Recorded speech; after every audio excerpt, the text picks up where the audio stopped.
Brasileiro é preso em Connecticut depois de tentar matar um homem na cidade de Bridgeport. Suprema Corte norte-americana volta a definir como crime encorajar a imigração ilegal para os Estados Unidos. Polícia Federal Brasileira descobre esquema de falsificação de documentos para obtenção de vistos para entrada aqui no país. Em Massachusetts, instituição brasileira, autoridades e políticos se reúnem para celebrar as conquistas dos imigrantes. E você sabia que nós, latinos, representamos 75% dos imigrantes que vivem nos Estados Unidos? Saiba quais são os estados que lideram esse ranking. Os Estados Unidos estão entre os países que mais recebem imigrantes no mundo.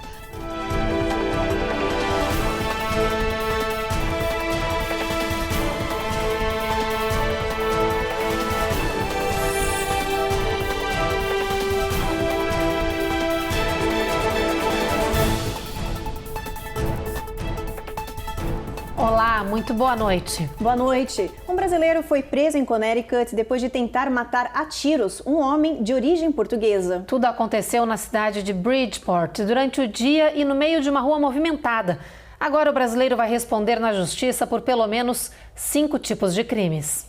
O crime aconteceu nesta rua calma por volta das 7h30 da noite na quarta-feira, quando havia crianças brincando nas calçadas.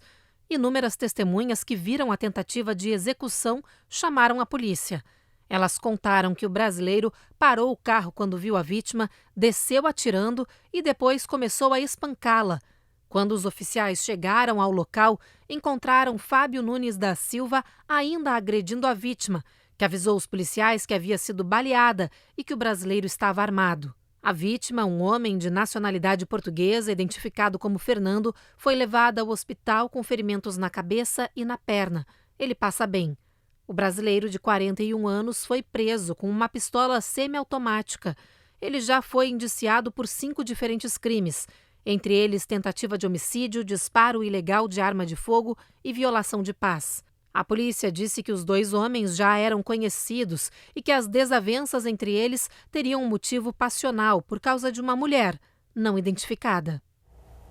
A Suprema Corte norte-americana se posicionou a favor da Casa Branca ao decidir que encorajar a imigração ilegal para os Estados Unidos é crime. A decisão foi anunciada depois de um caso polêmico na Califórnia, em que o homem enganava imigrantes vendendo cursos falsos. A Eloá Zen explica essa história pra gente.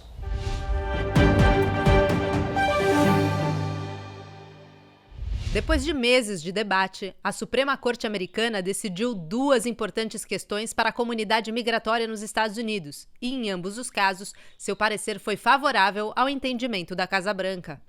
A mais alta instância do Poder Judiciário do país deliberou que é crime a prática de encorajar a imigração ilegal. Essa decisão aconteceu a partir de um caso sentenciado aqui na Califórnia, onde um homem foi levado ao tribunal por enganar imigrantes ao oferecer um programa falso de adoção de adultos. Com o parecer da Suprema Corte, fica vetado qualquer tipo de promoção ou discurso que incentive a imigração por vias ilegais. Os juízes também emitiram parecer favorável ao governo Biden no processo movido pelos estados de Louisiana e Texas. Liderados por republicanos, os estados alegavam que era inconstitucional priorizar a deportação de certos imigrantes. O governo Biden, por sua vez, alega que é necessário priorizar a prisão e a deportação de certos indivíduos, visto que os recursos são limitados. Assim, aqueles que apresentam um risco à sociedade, por exemplo, podem ter seu processo de deportação acelerado. 2 decisões importantes da Suprema Corte Federal, mas que mais ou menos já estava previsto que seria decidido nesse sentido. A primeira que vai contra o Sr. Hansen, o Mr. Hansen, que nada mais é do que um golpista, fazia falsas promessas de legalização, mas onde ele inventou essa teoria de defesa que essa acusação criminal feria os seus direitos de liberdade de expressão. Balela, Suprema Corte, lógico, sabe disso e fez a decisão correta e confirmou, então, a sentença dele de prisão de mais de 20 anos. Aí a segunda decisão vai contra o estado do Texas e da Louisiana e confirma que a administração do Biden e o seu departamento de imigração pode sim dar prioridade em deportação para aqueles que têm antecedentes criminais, ou seja, vai se dar prioridade de deportação para aqueles que têm antecedentes criminais, mas não para aqueles que têm a ficha limpa. A Polícia Federal Brasileira deflagrou a operação intitulada Visa, com alvo em fraudes para obtenção de vistos para entradas aqui nos Estados Unidos. Segundo a Polícia Federal, uma quadrilha falsificava documentos como declaração de imposto de renda, extratos bancários e comprovantes empregatícios para os brasileiros que queriam emitir um visto norte-americano. Até agora, pelo menos 8 pessoas foram identificadas por apresentar os documentos falsos no consulado dos Estados Unidos, no Rio de Janeiro, a fim de melhorar seu perfil diante das autoridades. A responsável pelos crimes, uma mulher de 47 anos, moradora do Espírito Santo, foi presa. Ela cobrava entre 3 e 5 mil reais por cada falsificação. Depois do intervalo, autoridades de Massachusetts divulgam os próximos passos da lei que garante a driver license para indocumentados. E no Giro de Notícias tem flagrantes impressionantes, como esse resgate de um barco que estava naufragando na costa do país.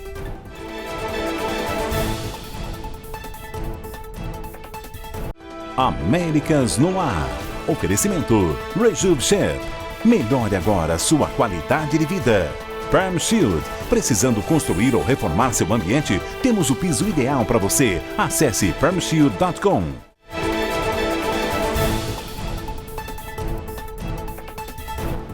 Falta uma semana para entrar em vigor a lei que autoriza a carteira de motorista para os indocumentados que vivem em Massachusetts. A Brazilian Worker Center, autoridades e membros da coalizão que apresentou o projeto de lei se reuniram para celebrar essa conquista e discutir os próximos passos.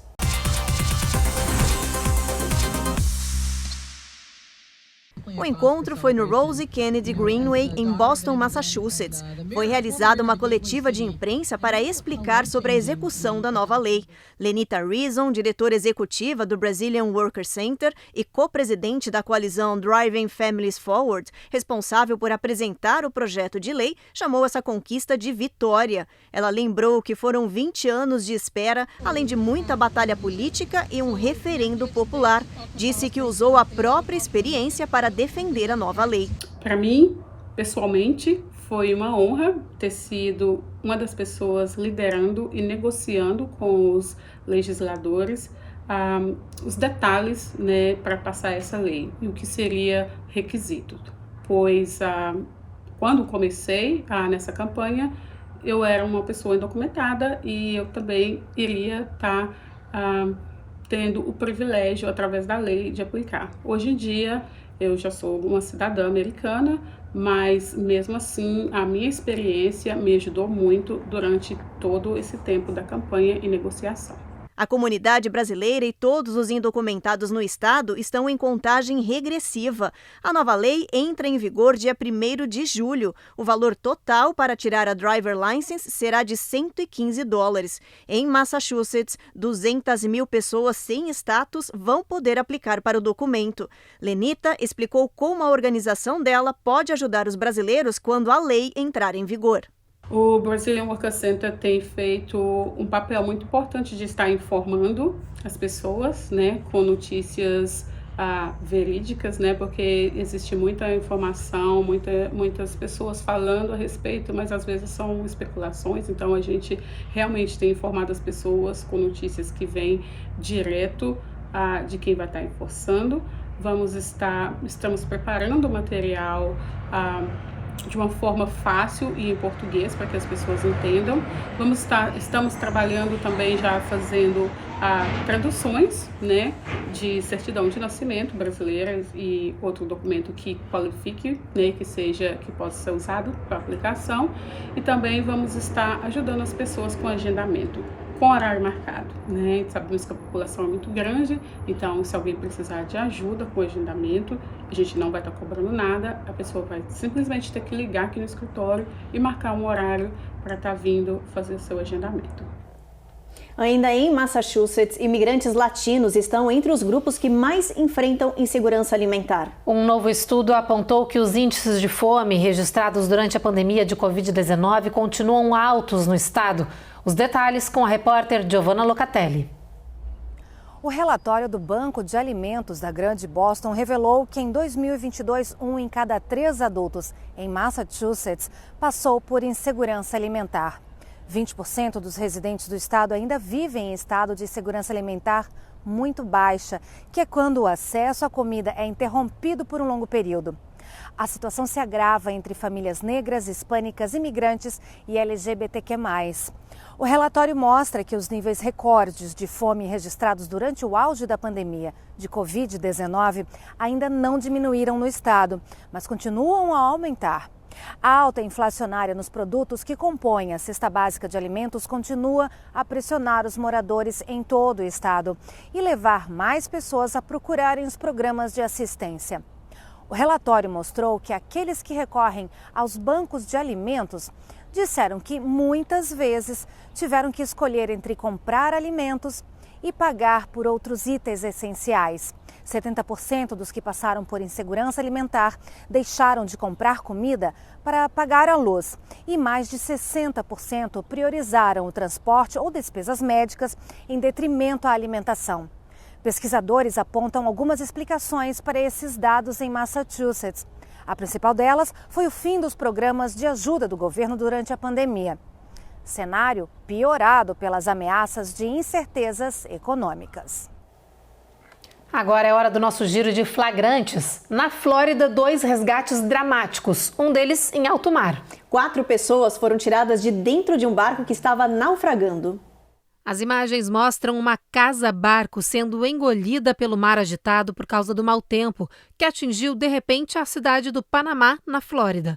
Uma lancha conseguiu atravessar as ondas altas e se aproximar desse barco que estava afundando. Um dos homens pulou na água sem hesitação e resgatou 4 pessoas. O herói não teve a identidade revelada. Ainda na Flórida, o condado de Escambia tem enfrentado chuvas torrenciais com muita inundação. Um policial foi acionado para resgatar um homem que estava preso numa das enchentes. Mas o que deveria ser uma missão simples virou um pesadelo. Os 2 homens foram puxados para o fundo da água por uma forte corrente de um cano de drenagem. Depois de 30 segundos de escuridão e desespero, ambos os indivíduos conseguiram voltar à superfície. Incrédulo, o policial repetia a todo momento: "Você viu o que aconteceu?"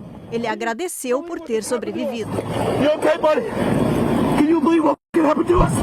Por essa ninguém esperava. No Colorado, um urso escalou uma casa e ficou pendurado na janela do 2º andar, decidindo se entrava ou não. Depois de alguns segundos, ele não teve dúvida, subiu e entrou confiante na residência. Minutos depois, ele saiu tranquilamente pela janela de baixo, como se nada tivesse acontecido. Por sorte, ninguém estava em casa. Os policiais estão pedindo para a população manter as janelas e portas trancadas, já que os ursos estão cada vez mais ousados e espertos. No próximo bloco tem os detalhes de um levantamento que mostra o aumento preocupante do uso de cigarros eletrônicos nos Estados Unidos. E a gente mostra também que aumentou o número das chamadas mortes evitáveis aqui no país.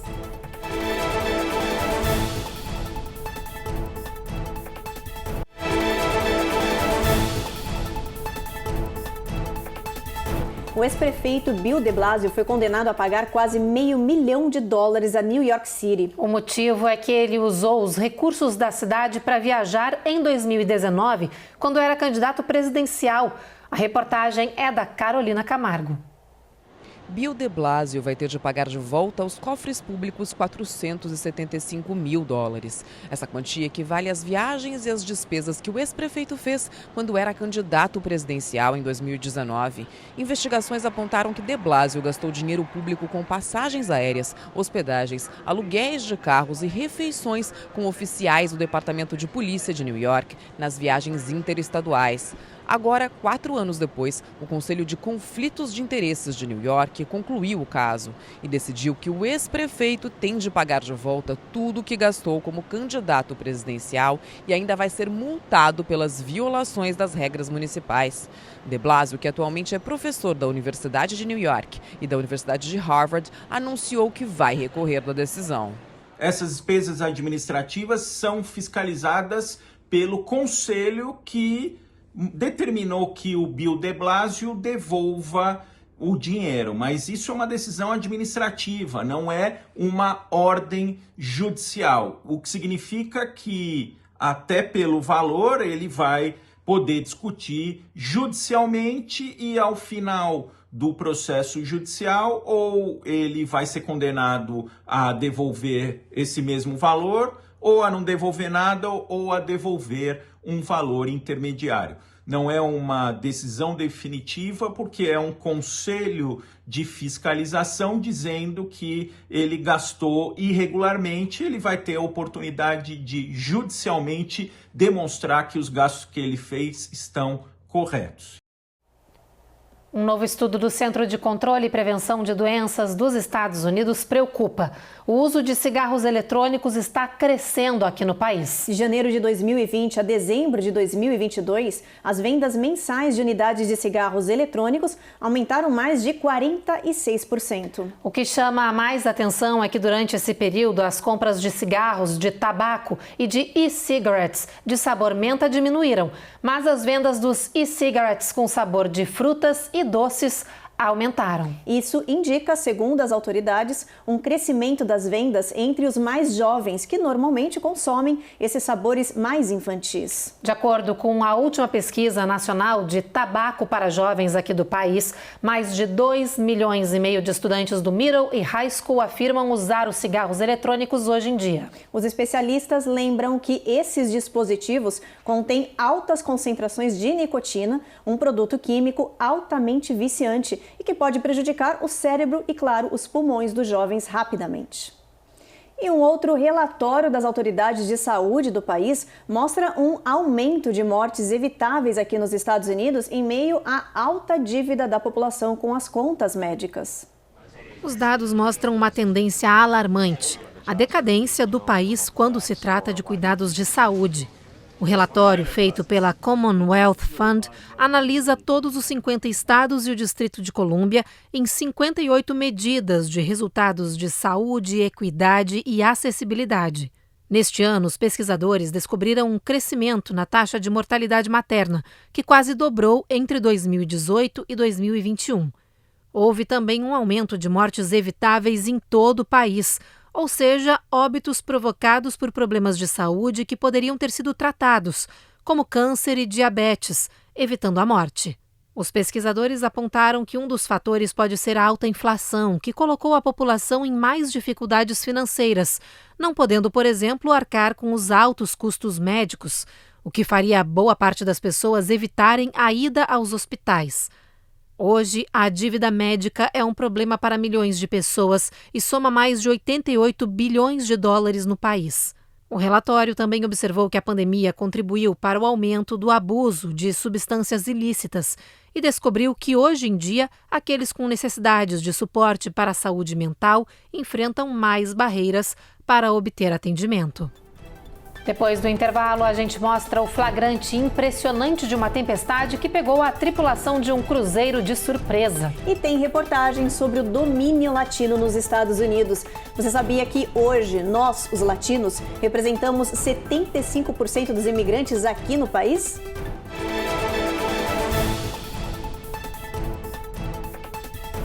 Américas no Ar. Oferecimento Rejub Chef. Melhore agora sua qualidade de vida. Perm Shield. Precisando construir ou reformar seu ambiente? Temos o piso ideal para você. Acesse permshield.com.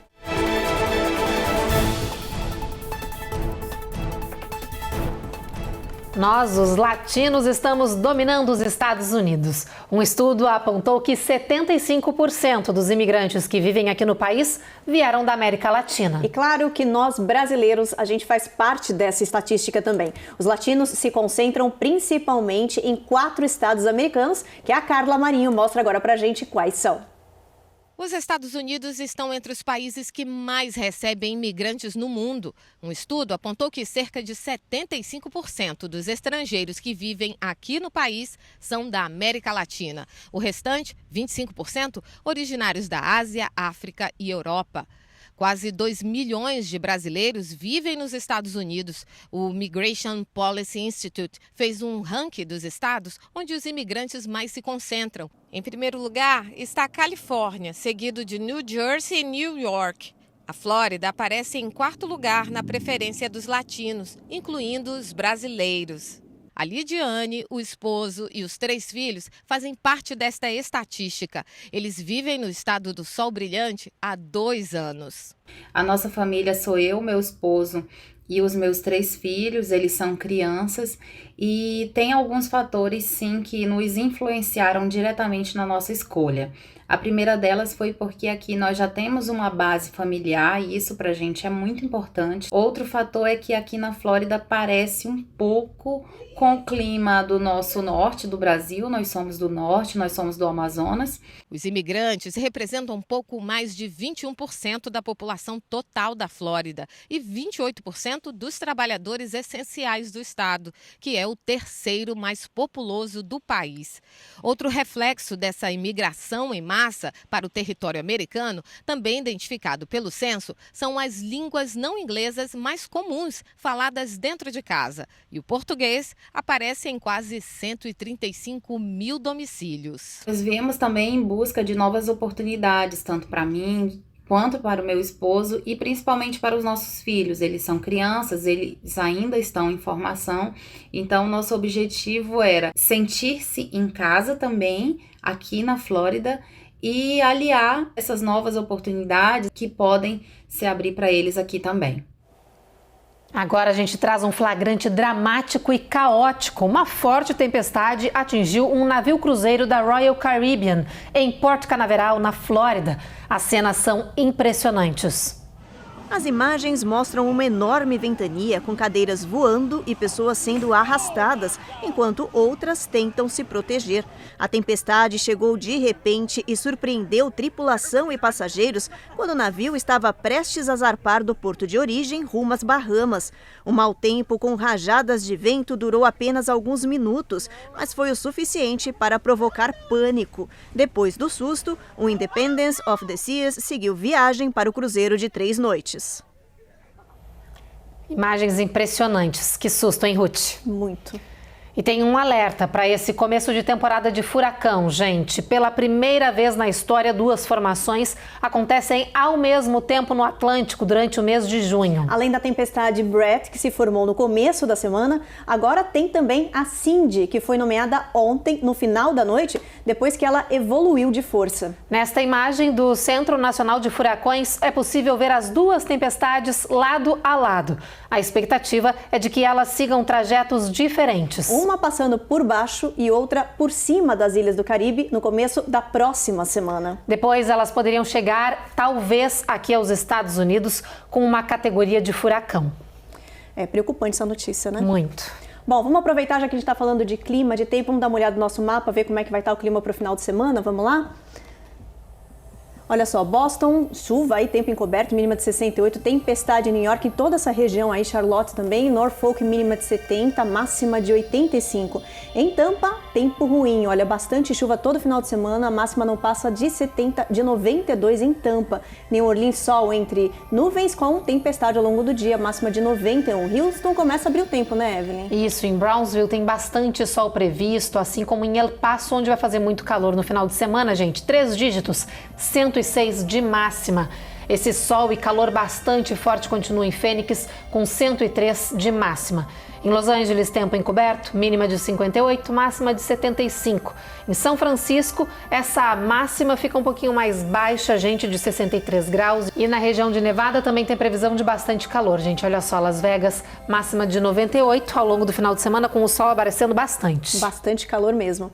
Bom, agora uma reportagem pra gente relaxar neste final de sexta-feira. A gente mostra pra vocês a história de uma foca que viralizou, né, Evelyn? E essa não é uma foca qualquer, tá, gente? É uma foca surfista que tá famosa em uma praia da Califórnia por gostar de pegar uma onda junto com os humanos.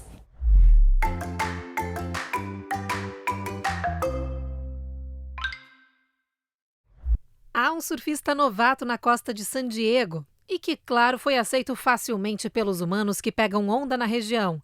Afinal, como resistir a uma foca filhote que quer fazer parte da turma? A moment of pure happiness for me. Jenny Kim é a favorita da foquinha. Ela foi a primeira a dividir a prancha com um animal em Pacific Beach e desde então a amizade se fortaleceu. As duas já foram flagradas várias vezes, curtindo juntas momentos de alegria. A foca fica trocando de prancha, interagindo. Definitivamente não é algo normal, diz esta especialista em animais marinhos. É que as focas selvagens não são assim tão sociáveis com os humanos, a ponto de ficar relaxando na prancha ou surfando. A foca bebê se tornou tão parte da turma que recebeu o nome de Sammy, por causa desse famoso livro infantil norte-americano. Sammy the Seal. Especialistas do SeaWorld em San Diego foram chamados repetidas vezes para checar o animal e descobriram que ele é super saudável. Eles só não entendem o comportamento do bichinho. Talvez esteja tentando se manter fora do alcance de tubarões. Ou então, como cantaram os Beach Boys, Sammy só quer mesmo curtir nos Estados Unidos.